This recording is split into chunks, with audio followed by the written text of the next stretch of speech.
अरविंद केजरीवाल ने विधानसभा में बोलते हुए प्रधानमंत्री नरेंद्र मोदी और अडानी के रिश्ते पर बड़े आरोप लगाए। केजरीवाल ने कहा कि प्रधानमंत्री कम पढ़े लिखे हैं, उन्हें कम समझ है। अडानी ही मोदी जी को पैसे इन्वेस्ट करने की सलाह देते हैं। अरविंद केजरीवाल ने कहा कि पैसा पीएम मोदी का है और दिमाग अडानी का है। अडानी को लेकर कांग्रेस से 2 कदम आगे बढ़कर आम आदमी पार्टी पीएम मोदी पर हमलावर है। दिल्ली विधानसभा में जिस तरह से केजरीवाल ने पीएम मोदी पर निशाना साधा, वो सबसे आक्रामक है। राहुल गांधी के बाद केजरीवाल ही विपक्ष के वो नेता हैं जो इतने गंभीर आरोपों के साथ सवाल पूछ रहे हैं पीएम मोदी से। पीएम मोदी और अडानी के रिश्तों से लेकर अडानी के कारोबार में लगे पैसों तक पर केजरीवाल ने बेहद आक्रामक अंदाज में सवाल भी पूछे और कई बातों को रखा। ये बयान विधानसभा में केजरीवाल ने दिया, यानी ये पूरा बयान सदन के रिकॉर्ड में आ गया। ईडी सीबीआई पर भी केजरीवाल ने कई सवाल खड़े किए। बोलता हिंदुस्तान पर मैं हूं आपके साथ फिर शाकिर अली बेग। अरविंद केजरीवाल ने विधानसभा में बोलते हुए प्रधानमंत्री नरेंद्र मोदी और अडानी के रिश्ते पर बड़े आरोप लगाए। केजरीवाल ने कहा कि प्रधानमंत्री कम पढ़े लिखे हैं, उन्हें कम समझ है। अडानी ही मोदी जी को पैसे इन्वेस्ट करने की सलाह देते हैं। अरविंद केजरीवाल ने कहा कि पैसा पीएम मोदी का है और दिमाग अडानी का है। आम आदमी पार्टी के ट्विटर अकाउंट से अरविंद केजरीवाल के भाषण के ये हिस्से शेयर किए गए। दिल्ली विधानसभा में बोलते हुए अरविंद केजरीवाल ने कहा कि कांग्रेस ने जितना पिछले 75 सालों में देश को नहीं लूटा, उसका 10 गुना उन्होंने पिछले 7 से 8 सालों में लूट लिया है। सीएम केजरीवाल ने आगे कहा कि इसमें अडानी का क्या रोल है।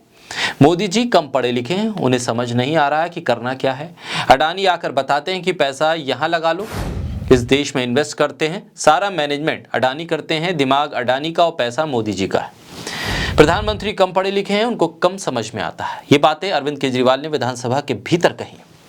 केजरीवाल दिल्ली विधानसभा में पीएम मोदी पर हमलावर नजर आ रहे हैं। अरविंद केजरीवाल ने भरी हुई विधानसभा में सबके सामने पीएम मोदी पर बात करते हुए बीजेपी के एक बहुत बड़े नेता के हवाले से एक लंबी चर्चा का हवाला देते हुए कहा कि उस नेता ने काफी बातें बताई, कुछ बातें ऐसी जिसको सुनने के बाद किसी के भी रोंगटे खड़े हो जाएंगे।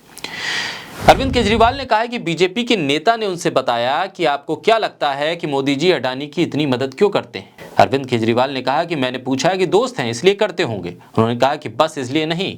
आगे अरविंद केजरीवाल ने कहा कि कहते हैं कि मोदी जी ने आज तक किसी के लिए कुछ नहीं किया, दोस्त के लिए इतनी मेहरबानी क्यों। इस किस्से को बताते हुए केजरीवाल कहते हैं कि मैंने पूछा फिर क्या मामला है। बीजेपी नेता ने कहा कि खुद सोचो, हिंडनबर्ग की रिपोर्ट की आई बात सिर्फ अडानी की होती तो फिर साइडलाइन कर दिए जाते, लेकिन यहां तो सारी एजेंसियां बचाने में लगी हैं। अडानी तो केवल फ्रंट हैं, सारा पैसा पीएम मोदी का लगा है। अरविंद केजरीवाल ने कहा कि बीजेपी नेता ने उन्हें बताया कि अडानी सिर्फ पैसा मैनेज करता है, सारा का सारा पैसा पीएम मोदी का लगा है। कल को जांच आई तो अडानी नहीं पीएम मोदी डूबेंगे।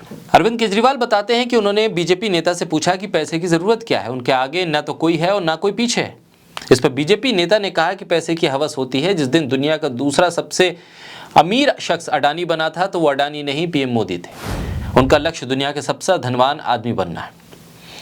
अरविंद केजरीवाल ने कहा कि ईडी सीबीआई का इस्तेमाल करके लोगों के सर पर बंदूक रखकर उनकी कंपनियां छीनी जा रही हैं।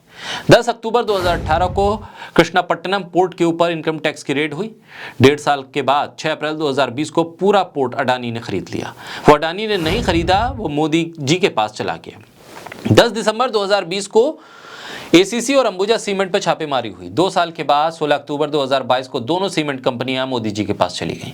ये वो बयान है जो अरविंद केजरीवाल ने विधानसभा के भीतर रखा। मुंबई एयरपोर्ट का मालिक जुलाई 2020 को उसके ऊपर ईडी सीबीआई की रेड हुई, एफआईआर हुई। इसके 1 महीने बाद मुंबई एयरपोर्ट अडानी को मिल गया।